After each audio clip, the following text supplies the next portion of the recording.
শক্তি এবং শান্তি এই দুটোই আমাদের সামনে রাখতে হবে। আমরা পরমাণু শক্তির দিকে এগোই। পাকিস্তানের সিন্ধু নদীর পানির সঙ্গে যখন ভারত ভাগাভাগির প্রসঙ্গটা সামনে আসে, তখন আরেকটা দিক সামনে আসে। দুটি শক্তি হচ্ছে পরমাণু শক্তির অধিকারী। আগে ভারত ছিল, পরে পাকিস্তান পরমাণু শক্তির অধিকারী হয়েছে। আমরা আবার পরমাণু শক্তির অধিকারী নই।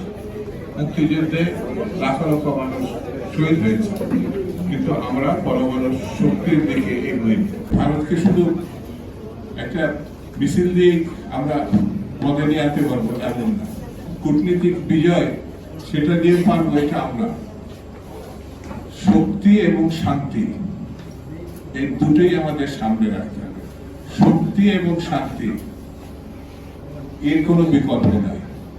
এটি যদি মাথায় রেখে আমরা সামনের দিকে এগোতে পারি, তাহলে ভারতের কাছ থেকে যে আমাদের প্রাপ্য সম্মান, আমাদের যা প্রয়োজন, সেটি আদায় করা সম্ভব হবে বলে আমি ব্যক্তিগতভাবে মনে করি।